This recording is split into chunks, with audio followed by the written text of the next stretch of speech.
sigo mi camino, tengo una misión: narrar por cuanto sea posible lo que Jesús vivió, sobre todo sus últimos días aquí entre los hombres.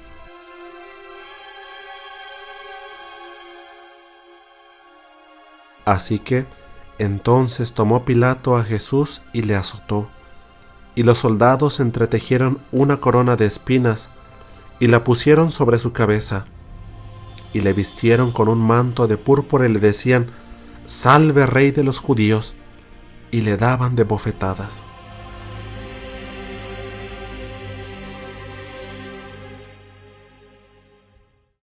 Abbiamo una scena molto bella. Pilato prende Gesù e lo fa sedere. Tenemos una escena muy bella. Pilato toma a Jesús y le permite sentarse en el lugar del tribunal, que le pertenece a Pilato mismo.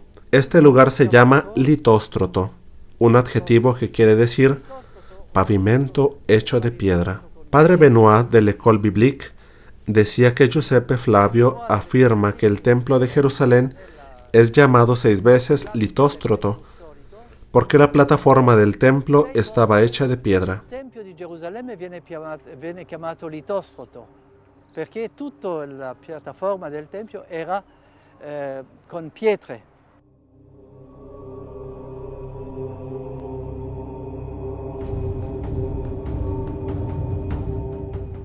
Gesù viene giudicato, ma Gesù giudica il tempio. Distruggete questo. Jesús es juzgado, pero juzga el templo. Destruyan este templo, y yo en 3 días lo reconstruiré. Él hablaba del nuevo templo, donde el hombre debía rezar en espíritu y verdad. Juan dice claramente que el litóstroto se llamaba Gabatá, que en arameo quiere decir lugar alto. El templo había sido siempre considerado como el lugar alto. Juan insiste diciendo que era la hora sexta, la parasheve de la Pascua. La hora sexta es la hora exacta en la cual los hebreos abandonaron Egipto y al mismo tiempo era la hora exacta en que mataban a los corderos en el templo de Jerusalén. Es un detalle muy interesante. La hora de la salida de Egipto con la Pascua de Jesús y el nuevo éxodo que inicia. La salida de la tierra de la esclavitud hacia la libertad. Jesús nos da la nueva libertad. Es la salida de la oscuridad a la luz, el paso de la tristeza a la alegría. Es la hora de la salida de Egipto, pero también la hora de la muerte de los corderos. L'uscita della terra della schiavitù per la libertà. Gesù ci dà la libertà nuova. L'uscita della terra dell'oscurità per la luce. Passaggio della tristezza alla gioia. Quindi l'ora sesta, l'ora dell'uscita dall'Egitto, ma anche l'ora dove nel Tempio ammazzavano gli agnelli. Questo è molto interessante. Juan dice que Jesús murió contemporáneamente a los corderos del templo, porque Él es el Cordero. Juan lo presenta como el Cordero de Dios que quita el pecado del mundo. Y eso no era una cena pascual, porque Él muere cuando matan a los corderos en el templo. Pero los sinópticos sostienen que Jesús realizó una cena pascual.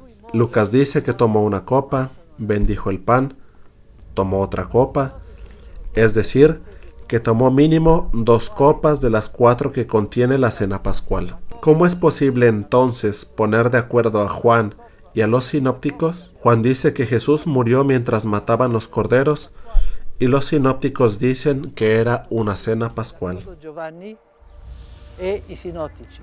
Giovanni che dice che Gesù è morto quando ammazzavano l'agnello e i sinottici che dicono che era una cena pasquale. Giovanni è il Vangelo più storico di tutti, lo sappiamo. Debemos considerar que Juan es el evangelio más histórico de todos. ¿Pero qué sucedió? El año de la muerte de Jesús, la Pascua coincidía con el sábado y los hebreos tenían una discusión. Cuando la Pascua coincidía en el sábado, ¿qué es más importante? ¿El respeto al Shabbat o la celebración de la Pascua?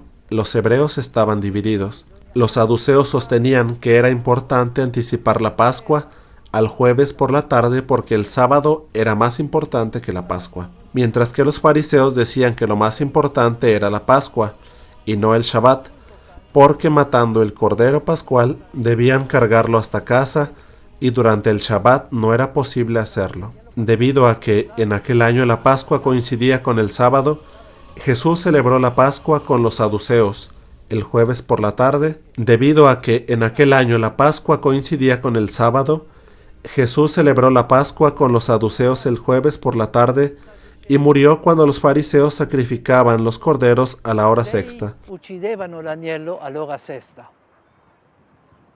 Vedete che di nuovo Giovanni è il Vangelo più storico perché rispetta questa tradizione che è ben nota. De nuevo, Juan es el evangelio más histórico porque respeta la tradición, y él, cargando su cruz, salió al lugar llamado de la calavera, y en hebreo, Gólgota, y allí le crucificaron, y con él a otros dos, uno a cada lado, y Jesús en medio. Escribió también Pilato un título que puso sobre la cruz, el cual decía, Jesús Nazareno, el Rey de los Judíos. Y muchos de los judíos leyeron este título, porque el lugar donde Jesús fue crucificado estaba cerca de la ciudad, y el título estaba escrito en hebreo, en griego y en latín. Dijeron a Pilato los principales sacerdotes de los judíos, no escribas, Rey de los judíos, sino que él dijo, soy Rey de los judíos. Respondió Pilato, lo que he escrito, he escrito. De nuevo un pequeño detalle que es muy interesante. Le crucificaron y con él a otros dos, uno a cada lado, y Jesús en medio. ¿Por qué repetir dos veces? Si uno estaba a la derecha y el otro a la izquierda, era claro que Jesús estaba en medio. Juan quiere presentar la cruz de Jesús como el árbol de la vida que se encontraba en el medio del jardín. Cuando lean el capítulo 2 del Génesis, se darán cuenta que dice que en medio del jardín se encontraba el árbol de la vida. La cruz es el nuevo árbol de la vida que ha dado su fruto. Juan tiene una triple presentación de la cruz de Cristo. En la vocación de Natanael, Jesús dice, verán los cielos abiertos y los ángeles que suben y bajan sobre el Hijo del Hombre. La escalera de Jacob, que él había visto con los ángeles que subían y bajaban, se convierte en la cruz. En otras palabras, si quieren tener revelaciones místicas, es necesario pasar por la cruz, que es la escalera de Jacob. Aceptando la cruz, verán qué sucede en el cielo. Sin la cruz no hay mística. La primera representación es que la escalera es la cruz. La segunda definición de la cruz la encontramos en el tercer capítulo. Así como Moisés levantó la serpiente, Jesús debe ser elevado. Él es la serpiente que cura a aquellos que lo miran con ojos de fe. Quien ha sido mordido por la primera serpiente encuentra la cura únicamente con la cruz de Cristo. La tercera definición es el árbol en medio del jardín. Es una teología muy rica que siempre toma como base el Antiguo Testamento, porque el Antiguo Testamento prepara esta revelación y nos muestra el significado profundo de la muerte de Cristo, la muerte de Cristo a la luz de la Escritura.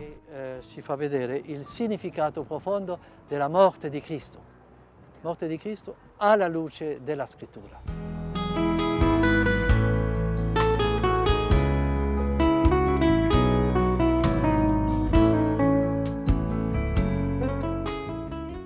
Jesucristo reconstruye la relación filial perfecta con el Padre, humillándose, haciéndose siervo y recorriendo la vía del amor, humillándose hasta la muerte y a una muerte de cruz.